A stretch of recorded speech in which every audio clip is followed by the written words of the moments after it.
The valley was a trap, a perfect kill box. 381 Navy SEALs pinned down on the valley floor, ridge lines bristling with machine guns and missile teams, every angle of escape locked tight. Helicopters couldn't push in without being swatted from the air. F-16s screamed overhead, too fast and too restricted by doctrine to lay fire within 100 meters of friendlies.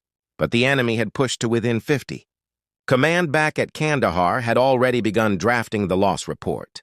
This was where the numbers ended, where the books closed. And yet, one person refused to let the story end that way. Captain Delaney Thomas was 26 years old. An A-10 Thunderbolt II pilot most of the men on base dismissed as too emotional, too untested, too small for the beast she flew. Born in Ireland, raised on stories of sky and steel, she knew the Warthog better than anyone in Kandahar. Its 30mm GAU-8 Avenger cannon wasn't just a weapon to her, it was an extension of her mind, capable of threading fire like needlework at 50 meters. In the right hands, it was scalpel and hammer at once. The others told her she didn't have those hands. Every day, she worked her assignment. Logistics flights, formation training, a dozen chores meant for steady pilots who didn't stir the water.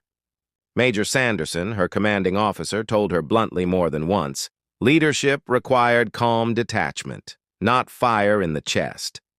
She nodded, saluted, did the work, then disappeared into her own regimen.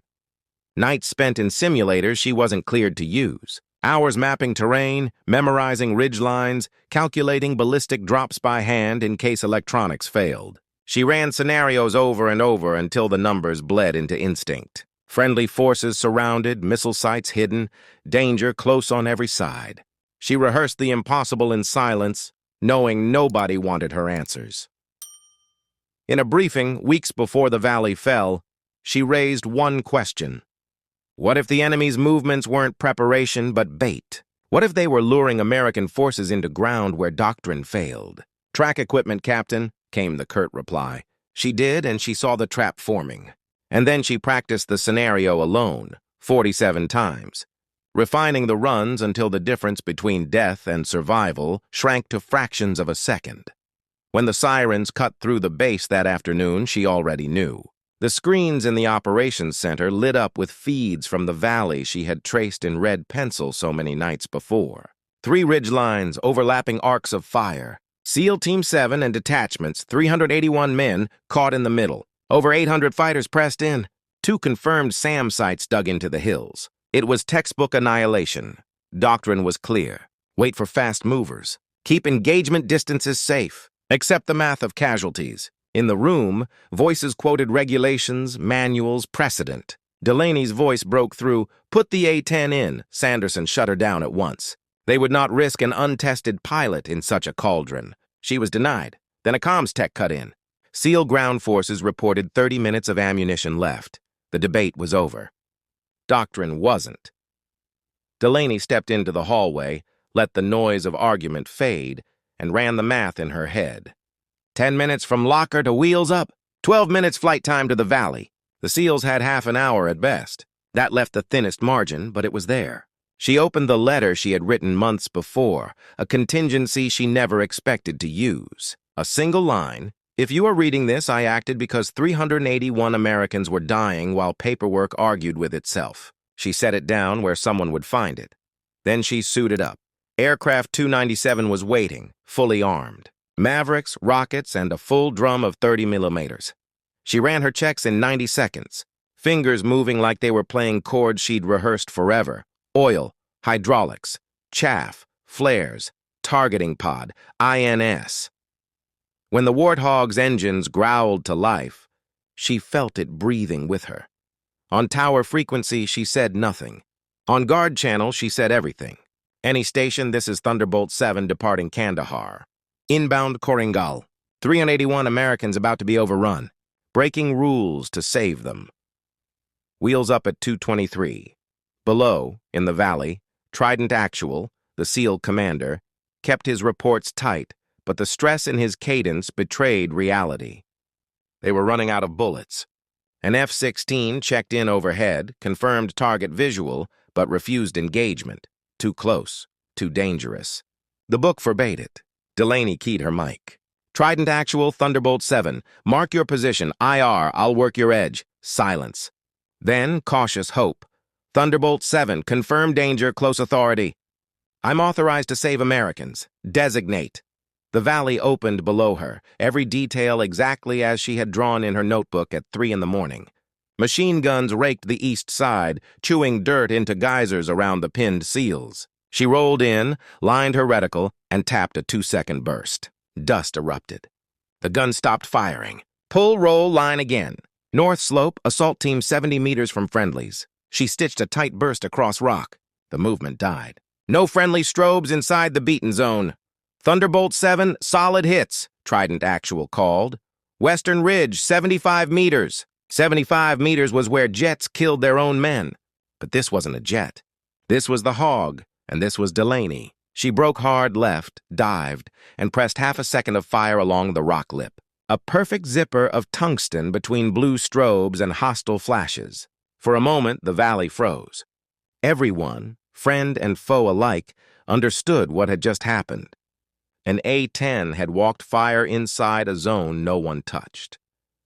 Back at Kandahar, Sanderson's voice cracked over command net. Return to base immediately. You are not authorized. She switched his frequency off. Only ground and cast remained. Permission was behind her now. She worked the playbook she had written in secret.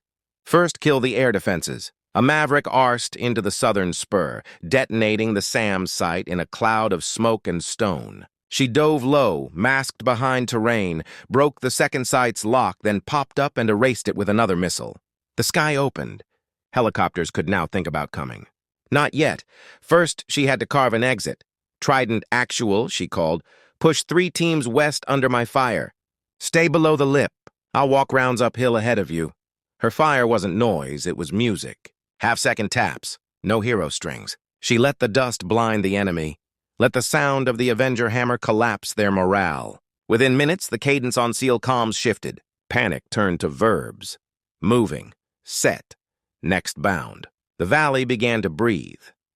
In the ops center, radar painted a lone A-10 carving Z-shaped patterns over a sea of red icons. F-16 lead reported in, A-10 placing rounds inside 25 meters of friendlies, either suicidal or surgical. So far, surgical men who had mocked Delaney sat in silence. Inspectors quoted procedure. Officers pointed at the map and said the only truth that mattered. She was the only one who could save them. She guided the SEALs toward a fold in the western ridge, one she had found months earlier tracing topo lines in the dark. That fold is real, she told them. Move in it.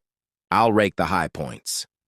They moved, blue icons crawling west, and she scythed the ridgelines with bursts like a carpenter shaving wood.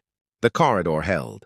The first helicopters dared the dust. Chinooks descended, surfed brownout, lifted men by the dozens. Every second was a knife edge. Every muzzle flash was a potential massacre.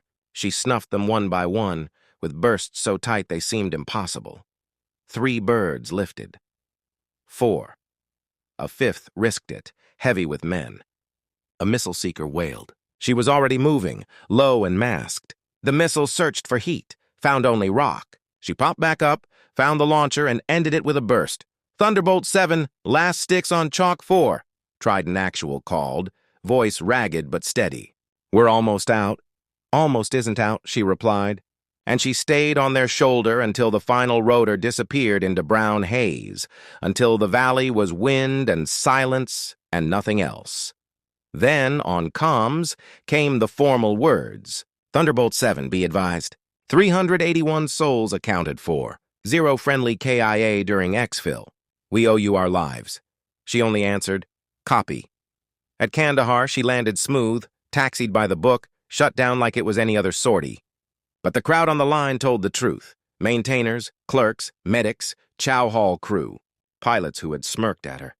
All on their feet, silent, standing in something older than applause. Respect, raw and unvarnished. Sanderson waited with the Inspector General. His voice carried. Captain Thomas, you departed without authorization. You violated orders. You engaged at ranges outside every comfort zone we've written. Yes, sir. You also brought home 381 Americans without a single friendly lost. He breathed once, hard. You will answer for your decisions. But today, only one question matters. Can you teach exactly how you did that? Yes, sir. Good. Then we'll write it down so the next pilot doesn't have to learn at 3 in the morning in a locked simulator. And so, 6 months later, the patch on her shoulder bore new words: Close Air Support Development. She taught from first principles. Read the ground like a book, every fold a word, every ridge a sentence, every valley a paragraph. Know it from 12 angles or you don't know it. Gun discipline. Tap, don't stream. Let dust be your ally. Kill the nodes that anchor crossfires. Talk only what moves a team 10 meters closer to living. She showed tapes, both clean and ugly, misses as well as hits. No theater, just craft. Pilots who once rolled their eyes now filled notebooks. Marines sent JTACs. The Army sent aviation liaisons. Special Operations sent men who had been in that valley to sit in the front row. Awards came, quiet and careful, citations that praised without glamorizing. A reprimand for unauthorized launch remained on her record, but responsibility weighed more than medals. She became the one they sent problems to. Crosswind valleys, urban battles where friendlies slept above enemies, night exfils where strobes failed. She wrote checklists, techniques, and doctrines where none had existed. She shifted the book by inches, the only way great machines move. On a wall in Kandahar, someone pinned a number. 381 extracted. 0 KIA during movement. Men touched it as they walked past, as if it were relic and prayer both. Delaney avoided that hallway, not out of modesty but accuracy. Skill mattered. Timing mattered. Luck mattered. And the men on the ground, refusing to break when everything told them to, mattered most of all. Years later, she still ran her hand along the Warthog's titanium skin before flight. Still checked bolts. Still wrote notes in margins no one else would read. Sometimes on her desk she found a letter with no return address. A coin, a patch, a single line. You showed up. She kept them in a plain box. She never opened it on days she flew. One evening, after another training hop, she taxied back, cut engines, and climbed down. The crew chief, grease on his sleeves, sun cut into his grin, looked up and said it once, the way truths only need to be said one time. Ma'am, it's good to know if we ever get pinned bad. You've already been where the map stops. Delaney smiled. The map never stops. Sometimes someone just has to draw the next line. That was the lesson, deeper than any medal. Not that one pilot broke rules, but that she proved the rule beneath them all. When lives hang in the balance, skill married to courage can turn a tomb into a road home. And that day, because Captain Delaney Thomas refused to quit, 381 Americans walked out of a valley that was meant to bury them.